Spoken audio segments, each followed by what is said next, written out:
Estamos de volta com o programa Decisões e Argumentos, hoje falando sobre o homeschooling. Estão aqui comigo o vereador do PSB, Eliseu Gabriel, o coordenador do curso de Pedagogia da Universidade Presbiteriana Mackenzie, o Ítalo Francisco Curcio, e o jornalista e escritor Daniel Barros, que é autor do livro Por que se aprende tão pouco nas escolas?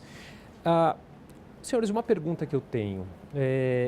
O homeschooling, ele privilegia uma classe social em detrimento de outra? Quer dizer, que além dos custos que os pais terão ali no ensino arcar com os custos no ensino dos seus filhos, né, tem a questão também do tempo que eles vão ter que se dedicar para esse ensino, né? Quer dizer, acaba privilegiando mais uma classe mais abastada?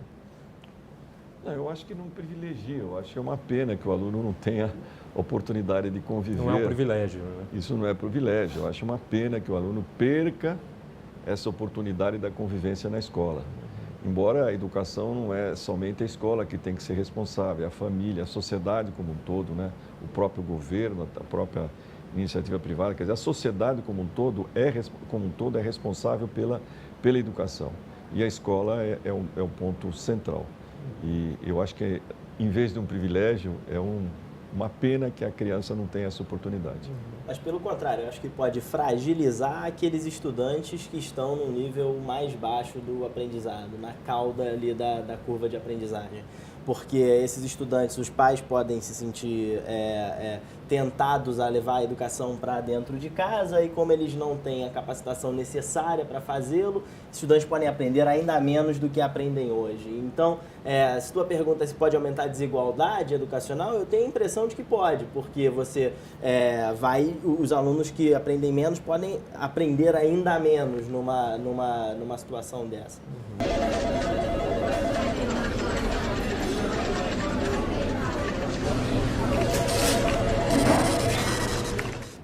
Veja bem, eu reitero aqui as palavras do nosso vereador, professor Eliseu, de que realmente não é privilégio.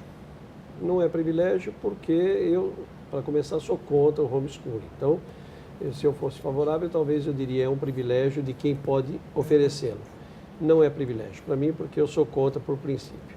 Agora, eu ainda quero destacar a diferença entre ensino e educação. A educação, para mim, é muito mais abrangente. Por que a educação é dever do Estado e da família com a participação da sociedade? Porque a educação é a formação do cidadão, é a formação plena. Ensinar física, matemática, química, história, geografia é ensinar conteúdos. Talvez, eventualmente, eu tenha até possibilidade de auxiliar o professor do meu filho, junto ao meu filho, entender melhor uma questão de física ou matemática, porque eu sou formado na área.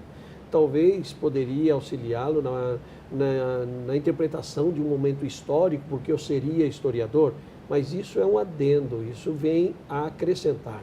Quem deve fazer esse trabalho realmente do ensino é o professor.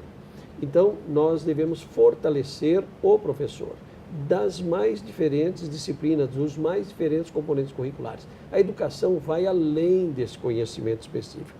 Por que é também em parceria com a sociedade? Porque a televisão entra nesse aspecto, porque forma. Os jornais formam. Enfim, tudo isso é questão de educação. Educação não se limita a resolver um problema de matemática ou responder a uma pergunta de história. Então, nesse aspecto, eu não acho privilégio.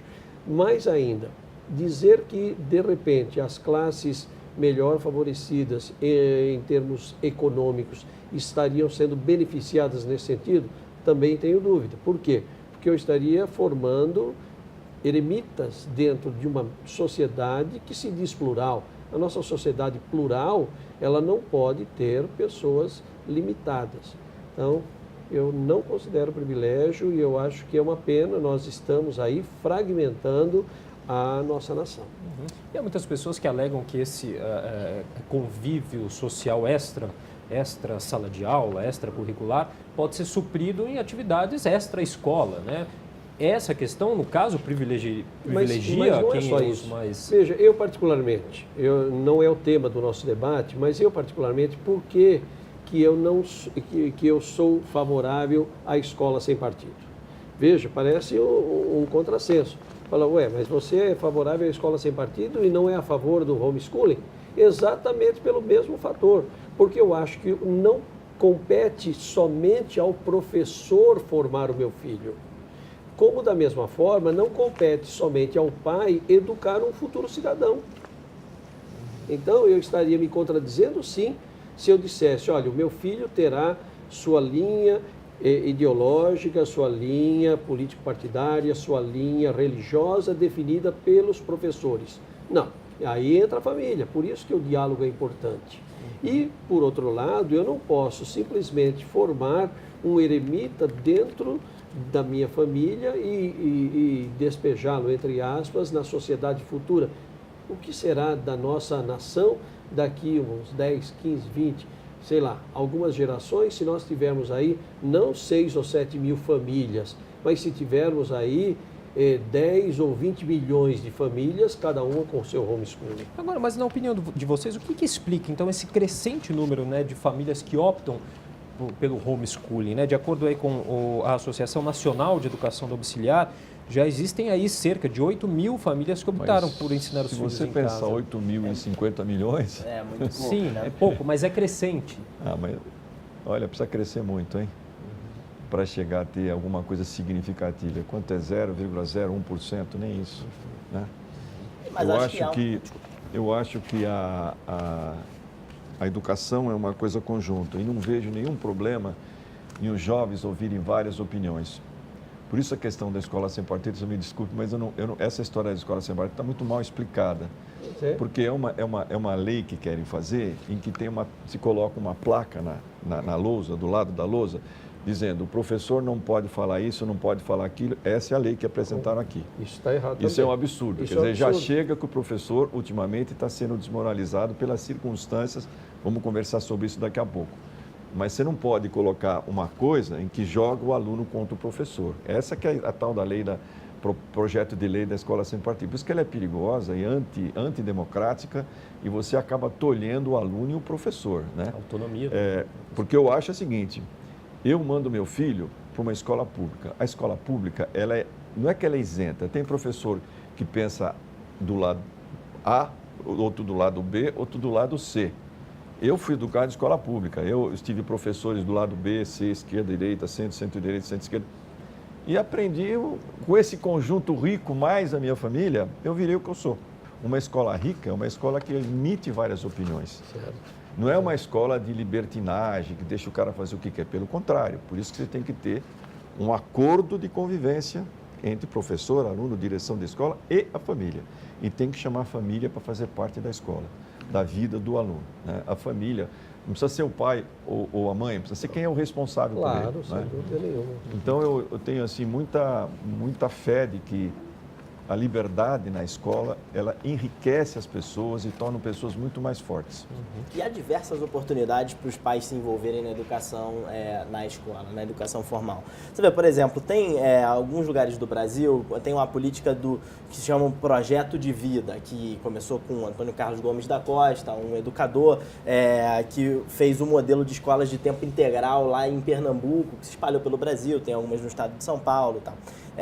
O projeto de vida é o professor tentando acolher os planos do aluno para o futuro e dar sentido à escola para ele, poder mostrar para ele onde que ele poderia chegar com os estudos e tal. Os pais podem perfeitamente se envolver nisso, nessa discussão de planos de vida e tentar focar nos conteúdos curriculares que tem mais a ver com o que o aluno quer, tentar estimular a reflexão dele sobre onde ele quer chegar, mostrar para ele a importância da escola. Há uma série de papéis que podem ser cumpridos pelos pais nessa tarefa da educação formal, mas não de substituir a escola, não de substituir o professor, não de substituir a interação com os outros estudantes, e uma interação que não é uma simples interação, mas uma interação com intencionalidade pedagógica, com algum objetivo pedagógico por trás, para prepará-los para trabalhar em grupo, para prepará-los para divergir, enfim.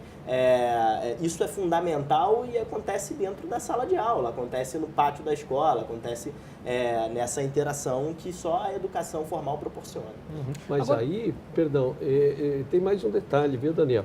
nós estamos vivenciando alguns casos de família que, em nome do homeschooling, estão, por terem condições econômicas melhores, estão contratando professores para ensinar os filhos em suas casas. Então, é um homeschooling, porque não deixa de ser uma formação dentro de casa. Agora, se eu estiver contratando, eu tenho condições econômicas para contratar um professor de física, um de química, um de biologia, um de história, um de geografia, um de matemática, um de língua portuguesa, um de língua inglesa, e lá eles se revezam diariamente, estão lá dentro da minha casa, estão lá formando os meus filhos. Tudo isso, mas veja bem, isso também vai favorecer uma parcela mínima da sociedade. Também vai estar privado do convívio social. Só que, veja bem, é pior ainda, porque você não tem nem a interação entre esses professores. A beleza da multiplicidade dos professores numa escola é exatamente eu ter o professor A, B, C, D, E, e onde eu tenho, inclusive, discussões maravilhosas na sala dos professores. Esses professores que estariam na minha casa, eles teriam esse tempo, este convívio, essas reuniões pedagógicas que, por pior que possam parecer, por mais limitadas que sejam, elas trazem uma riqueza fantástica, porque trazem a discussão e trazem a possibilidade de criar programas em parceria com a família. Quando nós falamos de associação de pais e mestres, não é só para comprar o uniforme do aluno ou para fazer a festa junina no meio do ano. Não, a associação de pais e mestres é exatamente para trazer o pai dentro da escola, para brincar com seus filhos, com os seus professores, promover campeonatos, essa interação. Isto é educação. Educação não é só ensinar o conteúdo programático específico que está lá no projeto pedagógico. Tá certo. Bom, senhores, a gente vai fazer mais um rápido intervalo. Daqui a pouco a gente continua com o nosso programa. Até já.